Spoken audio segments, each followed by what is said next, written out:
Lex nemini operatur inicum neminin fecit injuriam. Hukum tidak memberikan ketidakadilan kepada siapapun dan tidak melakukan kesalahan kepada siapapun. Maka, regulasi hukum yang hendak ditentukan harus menjamin keadilan dan menghindari terjadinya kesalahan guna menjaga kehormatan dan keutuhan hak asasi manusia setiap individu juga terdapat dalam Undang-Undang Dasar Negara Republik Indonesia tahun 1945 Pasal 1 Ayat 3 bahwa negara Indonesia adalah negara hukum. Assalamualaikum warahmatullahi wabarakatuh. Shalom, Om Swastiastu, Namo Buddhaya, salam kebajikan bagi kita semua. Dewan Juri yang terhormat, perkenalkan kami dari tim Purwahid Patrik yang menyampaikan mosi pemindahan ibu kota di perdebatan hari ini dengan saya Kalisa Nabila Jati selaku pembicara pertama, Alnisa Almasgani selaku pembicara kedua, dan Bobi Mahesa Nurhilal selaku pembicara ketiga. Pada 16 Agustus 2019, pidato kenegaraan Presiden Republik Indonesia Joko Widodo telah menyatakan pemindahan ibu kota Republik Indonesia serta meminta izin kepada Majelis Permusyawaratan Rakyat. Rencana pemindahan ibu kota tersebut telah melalui kajian dari Badan Perencanaan dan Pembangunan Nasional Bappenas RI. Presiden menekankan bahwa ibu kota baru tersebut nantinya tak hanya sebagai simbol identitas bangsa, tapi juga sebagai representasi kemajuan bangsa. Dewan Juri yang terhormat, pemindahan ibu kota ini telah menimbulkan urgensi pro dan kontra. Permasalahan yang timbul berkaitan dengan pemindahan ibu kota di Indonesia, salah satunya adalah tidak adanya definisi yang jelas mengenai ibu kota itu sendiri. Apakah ibu kota sebagai simbol negara, pusat kedudukan eksekutif atau pusat pemerintahan secara keseluruhan? Selain itu, terdapat 3 permasalahan hukum lainnya. Pertama adalah secara konstitusional tidak ada peraturan yang mengatur mekanisme pemindahan ibu kota Republik Indonesia dalam konstitusi maupun peraturan perundang-undangan di Indonesia. Kedua adalah penetapan lokasi baru ibu kota Republik Indonesia mendahului pembentukan dasar hukumnya. Ketiga adalah minimnya unsur pelibatan dari cabang kekuasaan lain, khususnya dari legislatif berkaitan dengan pemindahan ibu kota tersebut. Bila dilihat dari runtutan perkembangan wacana pemindahan ibu kota, saat ini tampak cabang kekuasaan eksekutiflah yang paling dominan dalam rencana tersebut. Dalam hal ini, Presiden melalui Bappenas lebih dahulu mengkaji hingga menetapkan lokasi ibu kota baru yang akan datang tanpa melibatkan unsur legislatif baik DPR dan DPD. Padahal, pemindahan ibu kota akan berdampak terhadap seluruh lembaga negara di Indonesia dan juga telah disahkannya Undang-Undang Nomor 3 Tahun 2022 tentang Ibu Kota Negara.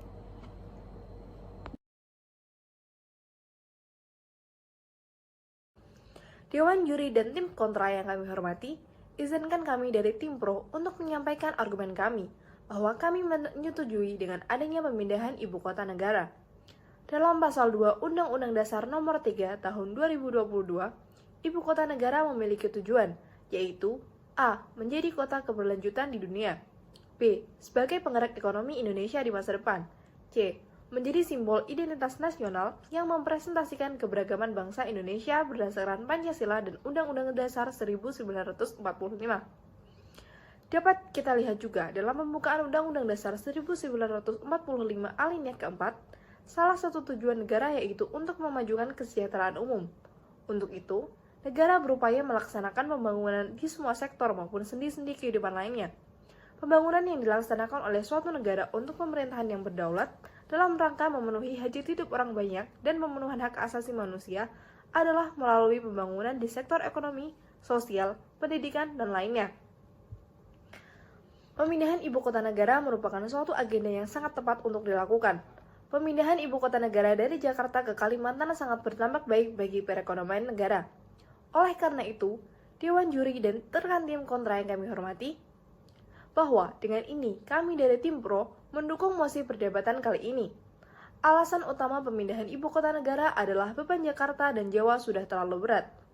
Berdasarkan data administrasi kependudukan atau Adminduk per Juni 2021, jumlah penduduk Indonesia sejumlah 272 juta. 272.229.372 jiwa. Dari total 272 juta tersebut, sebesar 56,01% terkonsentrasi di Pulau Jawa dengan Provinsi Jawa Barat menjadi provinsi yang dengan jumlah penduduk terbanyak se-Indonesia, yaitu sebanyak 40.586.943 jiwa. Sedangkan provinsi dengan penduduk paling sedikit adalah Kalimantan Utara, yaitu sebanyak 692.239 jiwa. Ibu kota negara kita berada di Pulau Jawa Barat, tepatnya di Jakarta. Dengan dilakukannya pemindahan ibu kota negara, diharapkan dapat menjadikan pemerataan penduduk di Indonesia, sehingga terhindar dari adanya ketimpangan dalam proses pembangunan yang dilakukan oleh pemerintah. Dewan Juri yang terhormat, pemindahan ibu kota negara juga menunjukkan keberagaman di Indonesia, dan juga akan menghapus stigma Jawa-sentris. Indonesia tidak hanya Pulau Jawa, tetapi memiliki banyak sekali wilayah lain yang sangat potensial, baik di bidang pertanian, peternakan, maupun pariwisata.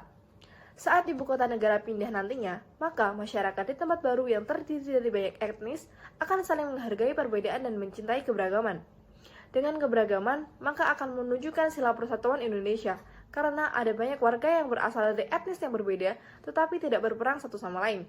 Justru, mereka akan bahu-membahu dalam membangun ibu kota negara baru, sehingga wilayah tersebut akan menjadi kota yang ultramodern dan patut dibanggakan. Dewan Juri yang terhormat, mari kita bersama-sama menyusun lebih jauh ke dalam samudera argumentasi kami, khususnya terkait kajian yuridis yang kami temukan. Dapat dipahami bahwa alasan yuridis terhadap kewenangan Presiden dalam rencana pemindahan ibu kota negara Republik Indonesia adalah untuk menemukan solusi terhadap berbagai permasalahan yang dihadapi ibu kota Jakarta. Dengan adanya ketentuan hukum pasal 4 ayat 1 Undang-Undang Dasar 1945, Presiden Republik Indonesia memegang kekuasaan pemerintahan menurut Undang-Undang Dasar serta pasal 5 ayat 1 Undang-Undang Dasar 1945, bahwa Presiden dapat mengajukan rancangan undang-undang kepada DPR sebagai bentuk tindak lanjut guna melaksanakan pemindahan ibu kota, melaksanakan pemindahan ibu kota negara Republik Indonesia dan mengganti undang-undang lama dengan undang-undang yang baru, yang menetapkan ibu kota Jakarta sebagai ibu kota negara Republik Indonesia.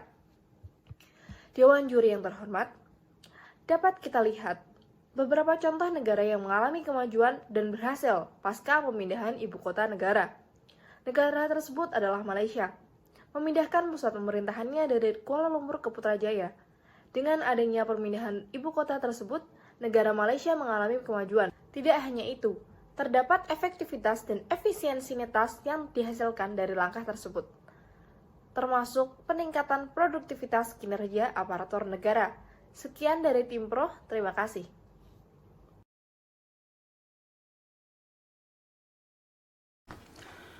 Prof. Jimli Asidik berpendapat bahwa sejatinya simbol dari Head of State di Indonesia adalah konstitusi, dan dalam hal ini adalah UUD NRI tahun 1945, dan seluruh lembaga negara termasuk presiden di dalamnya tunduk kepada konstitusi tersebut.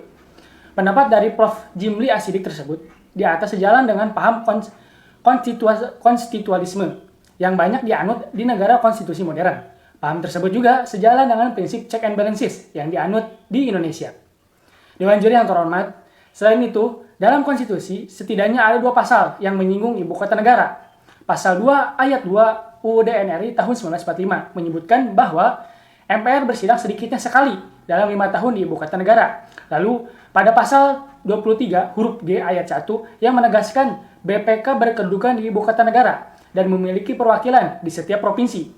Ketentuan senada ditemukan dalam beberapa undang-undang yang mengharuskan lembaga tertentu berkedudukan di ibu kota negara. Dewan Juri yang terhormat, terkait kajian yuridis yang kami temukan, undang-undang merupakan norma hukum yang berlaku secara terus-menerus, yang mana masa berlakunya tidak dibatasi oleh waktu, sehingga dapat berlaku kapan saja sampai peraturan tersebut dicabut atau diganti dengan peraturan yang baru. Maka, berdasarkan pandangan tersebut di atas, secara konstitusional, Presiden dalam sistem ketatanegaraan Indonesia sejatinya tidak mempunyai kewenangan secara mutlak dalam hal pemindahan ibu kota negara baru. Dewan Juri yang terhormat, berdasarkan penjelasan mengenai kajian yuridis tersebut di atas, lalu apakah Presiden dapat mengambil keputusan untuk memindahkan ibu kota negara? Untuk menjawab pertanyaan ini, izinkan kami Dewan Juri yang terhormat untuk menjelaskan bahwa Presiden dalam hal ini tidak dapat melakukan keputusan secara unilateral atau sepihak terkait pemindahan ibu kota yang didasarkan sebagai berikut. 1. Pasal 2 UUD NRI tahun 1945 dinyatakan bahwa Majelis Permusyawaratan Rakyat bersidang sedikitnya sekali dalam 5 tahun di ibu kota negara. Maka dapat ditafsirkan pula bahwa MPR pula menentukan lokasi ibu kota negara untuk menjadi lokasi MPR bersidang. Terlibatnya unsur MPR tentu sangat tepat, mengingat MPR sebagai wadah permusyawaratan rakyat yang mana pemindahan ibu kota berdampak luas terhadap masyarakat luas dan kedudukan lembaga-lembaga negara. 2. Undang-undang merupakan norma hukum yang berlaku terus-menerus, yang mana berlakunya tidak dibatasi oleh waktu, sehingga dapat berlaku kapan saja secara terus-menerus sampai peraturan itu dicabut atau diganti dengan peraturan yang baru. Dalam mengadakan perubahan terhadap suatu peraturan perundang-undangan, hal yang harus diperhatikan adalah perubahan suatu peraturan perundang-undangan dilakukan oleh pejabat yang berwenang untuk membentuknya, berdasarkan prosedur yang berlaku dan dengan suatu peraturan perundang-undangan yang sejenis. Berdasarkan teori tersebut, maka undang-undang ibu kota saat ini harus diganti atau dicabut dengan peraturan perundang-undangan yang sejenis. Oleh karena itu, hendaknya pemerintah bersama DPR dan lembaga negara lainnya menyesuaikan rumusan pasal 18 UUD NRI tahun 1945 dengan cara mengamandemen UUD NRI tahun 1945 terlebih dahulu agar tidak terjadi mismatch antara norma UUD NRI tahun 1945 dengan Undang-Undang IKN.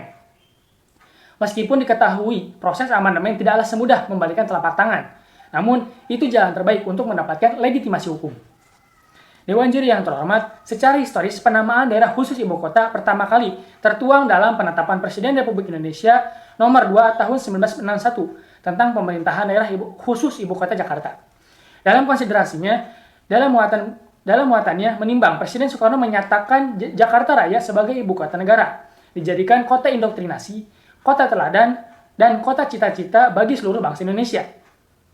Sehingga harus perlu memenuhi syarat-syarat minimum dari kota internasional secara sesegera mungkin. Dan untuk itu, Jakarta Raya harus diberikan kedudukan yang khusus sebagai daerah yang dikuasai langsung oleh Presiden atau pemimpin besar revolusi. Dewan Juri yang terhormat, bukankah setiap hukum yang tercipta memiliki landasan filosofis?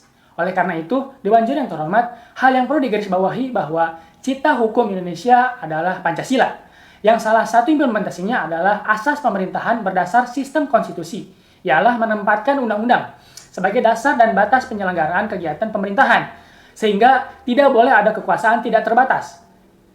Dan seyogianya, dengan adanya prinsip check and balances antar cabang kekuasaan saling mengontrol satu sama lain dengan tujuan penyelenggaraan pemerintahan yang sesuai dengan kaidah hukum. Selain itu, eksekutif maupun parlemen harus mengkaji ulang terkait pemindahan ibu kota pasca krisis COVID-19. Pemindahan boleh dilakukan, akan tetapi juga harus disesuaikan dengan kondisi di Indonesia serta anggaran yang tersedia ketika atau pasca krisis. Sehingga diharapkan tidak memperparah perekonomian nasional, serta tidak ada kesan bahwa pemindahan ibu kota dipaksakan untuk dilakukan semata-mata meninggalkan legasi suatu pemerintahan. Sekian dan terima kasih.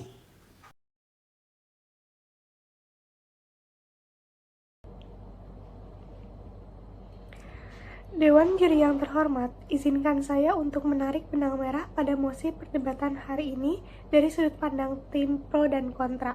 Pembukaan Undang-Undang Dasar 1945 alinea keempat, salah satu tujuan negara, yaitu memajukan kesejahteraan umum. Untuk itu, negara berupaya melaksanakan pembangunan di semua sektor maupun sendi-sendi kehidupan lainnya.